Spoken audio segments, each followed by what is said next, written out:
Kelompok 5 ingin mempresentasikan peran-peran visual media pandang atau peraga. Sebelumnya, perkenalkan, nama saya Zina dan rekan saya. Saya Muhammad Syamsuddin. Nama saya Muhammad Dapendrawan. Peran visual dalam pembelajaran. Visual memiliki banyak peran dalam proses pembelajaran, antara lain yang pertama memperkuat referensi secara konkret, maksudnya dapat memperkuat sumber acuan secara nyata. Yang kedua, dapat memperjelas gambaran atau ide yang abstrak agar lebih konkret, maksudnya dapat memperjelas gambaran atau ide yang belum berwujud agar lebih nyata.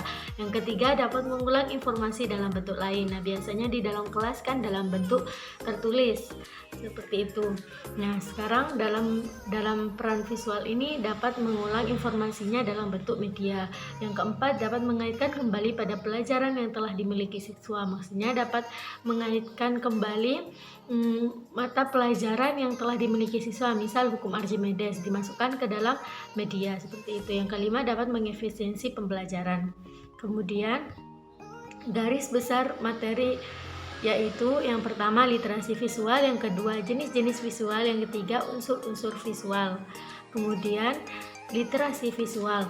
Literasi visual yaitu kemampuan pelajar untuk menganalisis sebuah pesan visual secara akurat dalam pembelajaran. Maksudnya kemampuan pelajar untuk menganalisis sebuah pesan media secara nyata dalam pembelajaran. Nah, di dalam literasi visual itu ada menafsirkan visual, ada membuat visual. Nah, yang pertama literasi visual, menafsirkan visual. Dengan melihat sebuah tampilan secara visual, tidak secara otomatis memastikan bahwa peserta didik akan belajar tampilan tersebut. Peserta didik harus dibimbing untuk dapat memiliki pemikiran yang jelas tentang suatu tampilan. Maka aspek literasi visual yang pertama adalah kemampuan menginterpretasi dan menemukan makna stimulus yang ada di sekitar. Maksudnya dengan peserta didik melihat sebuah tampilan, dia tidak hanya melihatnya sendiri, tetapi dia harus dibimbing oleh pendidik sehingga peserta didik dapat memiliki penjelasan yang jelas dan benar tentang tampilan tersebut. Ada efek yang mempengaruhi dalam penafsiran visual. Efek yang mempengaruhi yaitu adalah efek perkembangan, efek budaya, dan preferensi visual. Yang dimaksud dalam efek perkembangan yaitu banyak variabel yang mempengaruhi peserta didik untuk dapat memaknai sebuah tampilan visual. Lalu dalam efek budaya, dalam mengajar harus disadari bahwa kemampuan peserta didik untuk menginterpretasikan sebuah tampilan visual dapat diperbarui oleh latar belakang kebudayaan peserta didik tersebut. Lalu dalam referensi visual, dalam memilih visual, guru harus membuat pilihan yang tepat antara macam visual yang disukai dan yang paling efektif dalam pembelajaran tersebut. Lalu ada membuat visual. Aspek visual yang kedua adalah kemampuan pelajar untuk menciptakan sebuah tampilan visual. Dalam aspek kreasi visual, yaitu penciptaan peserta didik melalui presentasi visual. Sama seperti menulis dapat memacu membaca, memproduksi media bisa sangat efektif dalam memahami media. Lalu ada tujuan desain visual. Tujuan desain visual yaitu memastikan keterbacaan, mengurangi usaha, meningkatkan keterlibatan aktif, dan memusatkan perhatian.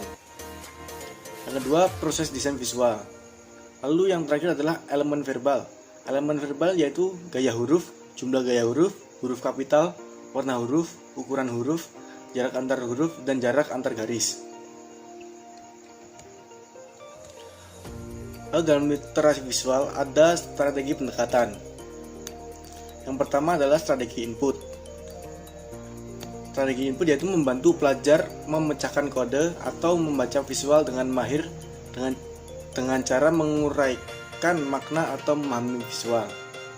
Misalnya melalui analisis gambar dan diskusi film dan program video. Lalu strategi output. Strategi output yaitu membantu pelajar mengodekan atau menulis visual untuk mengekspresikan diri dan berkomunikasi dengan orang lain. Yang dimaksud di sini misalnya melalui perencanaan dan memproduksi presentasi, foto dan video untuk dipresentasikan di dalam kelas atau di luar kelas. Baik, terima kasih. Untuk materi selanjutnya akan saya sampaikan tentang jenis-jenis visual yang dibagi menjadi 6 kategori. Kategori yang pertama yaitu realistik. Visual realistik ini menampilkan objek sebenarnya yang sedang dipelajari, misalnya seperti foto berwarna. Untuk yang kedua yaitu analogis. Visual analogis ini menyampaikan sebuah konsep atau topik dengan menampilkan sesuatu lainnya dan menyiratkan kemiripan. Untuk selanjutnya yaitu organisasional. Visual organisasional ini menampilkan hubungan kualitatif di antara berbagai elemen. Contohnya yang umum yaitu meliputi seperti diagram klasifikasi, timelines, diagram alur, dan peta. Yang keempat yaitu adalah relasional. Visual relasional ini mengkomunikasikan hubungan kuantitatif, yaitu contohnya meliputi seperti diagram batang, grafik gambar, diagram kue, dan grafik garis. Untuk yang kelima yaitu transformasional. Visual transformasional itu menggambarkan pergerakan atau perubahan sesuai dengan waktu dan tempat. Contohnya yaitu diagram beranimasi tentang bagaimana menjalankan sebuah prosedur seperti mengikat tali sepatu atau membuat baja. Dan ya seperti itu pokoknya. Dan yang terakhir yaitu ada interpretif. Visual ini menggambarkan hubungan teoritis atau abstrak. Contohnya diagram skematik dari sebuah sirkuit listrik. Selanjutnya yaitu adalah unsur-unsur visual. Unsur-unsur visual ini memberikan informasi, pengajaran, dan perancangan visual yang mencakup yang pertama yaitu pengaturan. Pengaturan ini kita harus pertama-tama menentukan unsur-unsur apa saja yang disertakan dalam visual, kemudian mempertimbangkan tampilan keseluruhannya. Pada pengaturan ini harus memperhatikan perataan bentuk atau urutan segitiga, kedekatan, pengarahan, kontras atau latar, dan konsistensi. Yang kedua ada keseimbangan. Sebuah perasaan, kesamaan, kesamarataan, keseimbangan dicapai ketika unsur-unsur dalam sebuah tampilan secara merata tersebar pada tiap sisi sebuah sumbu, entah secara horizontal maupun vertikal atau keduanya. Ketika desain tersebut berulang pada kedua sisi, keseimbangannya menjadi simetris atau formal. Yang ketiga ada warna. Ketika kita memilih suatu skema warna untuk menjadi sebuah visual, perhatikan keharmonisan warnanya. Nah, ini menurut seseorang yang bernama Pat dan Wilson memberikan alasan untuk menggunakan warna-warna dalam materi pengajaran. Yang pertama itu sebagai penambah unsur realistis. Yang kedua, membedakan antara unsur-unsur sebuah visual. Yang ketiga yaitu memfokuskan perhatian pada isyarat yang relevan. Yang keempat yaitu mengkodean dan mengaitkan secara logis unsur-unsur yang berkaitan. Dan yang kelima adalah untuk menarik perhatian dan menciptakan respon emosional. Nah, untuk unsur-unsur visual yang keempat yaitu adalah kemudahan dibaca. Kemudahan dibaca ini yaitu sebuah visual tidak bisa dipahami kecuali kalau seluruh penonton bisa melihat kata-kata atau gambar yang terdapat di dalam media tersebut.